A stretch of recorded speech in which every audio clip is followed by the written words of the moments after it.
ഒരു വീട്ടിൽ ഒരു ചെറിയ മോനുണ്ടായിരുന്നു. അവൻ മറ്റെല്ലാ കുട്ടികളെയും പോലെ സ്കൂളിലെ എല്ലാ കാര്യങ്ങളും വന്ന് പറയുന്ന ഹാപ്പിയായ തുള്ളിച്ചാടി നടക്കുന്ന ഒരു കുട്ടിയായിരുന്നു. പക്ഷെ കുറച്ചു കാലത്തിന് ശേഷം കുറച്ചുകൂടി വലുതായപ്പോൾ അവൻ വളരെ സൈലൻ്റായി. അവനൊന്നും പറയാതെയായി മുറിക്കുള്ളിൽ ഒതുങ്ങാൻ തുടങ്ങി. വീട്ടുകാർ വിചാരിച്ചു ഫോണിൻ്റെ ഓവർ യൂസേജ് ആണ്, കുട്ടികളുടെ പ്രായത്തിൻ്റെ മാറ്റമാണൊക്കെ. പക്ഷെ പിന്നെയും അത് കൂടി വന്നപ്പോൾ അവനെ ഒരു കൗൺസിലറുടെ അടുത്ത് കൊണ്ടുപോയി. ആ കൗൺസിലർ അവനിൽ നിന്ന് മനസ്സിലാക്കിയത് എന്താണെന്നറിയാമോ?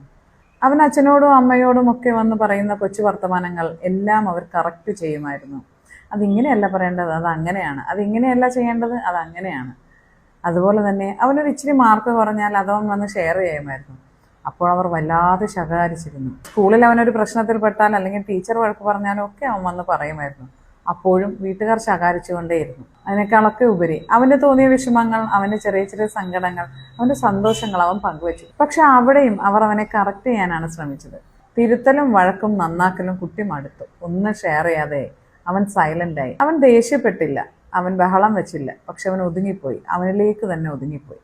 ഓരോ മാതാപിതാക്കളും മനസ്സിലാക്കേണ്ട ഒരു വലിയ കാര്യമാണ്, കുഞ്ഞുമക്കൾ നമ്മളോട് ഓരോ കാര്യങ്ങൾ വളരെ സന്തോഷത്തിലോ അല്ലെങ്കിൽ സങ്കടത്തിലോ പറഞ്ഞാൽ അവരുടെ മാനസിക അവസ്ഥ മനസ്സിലാക്കുക. നമ്മൾ പെർഫെക്റ്റ് ആണോ എന്നൊന്ന് ആദ്യം ആലോചിച്ച് നോക്കൂ. പിന്നെയല്ലേ ആ കുഞ്ഞിനെ പെർഫെക്റ്റ് ആക്കേണ്ടത്. കുഞ്ഞുങ്ങളെ തീർച്ചയായും കറക്റ്റ് ചെയ്തേണ്ടതുണ്ട്, പക്ഷേ അത് തൊട്ടതിനും പിടിച്ചതിനും എല്ലാമുള്ള കറക്ഷനായി മാറരുത്. അതവരെ വല്ലാതെ ഞാനൊന്നിനും കൊള്ളാത്തവനാണെന്നുള്ള തോന്നലിലേക്ക് നയിക്കും.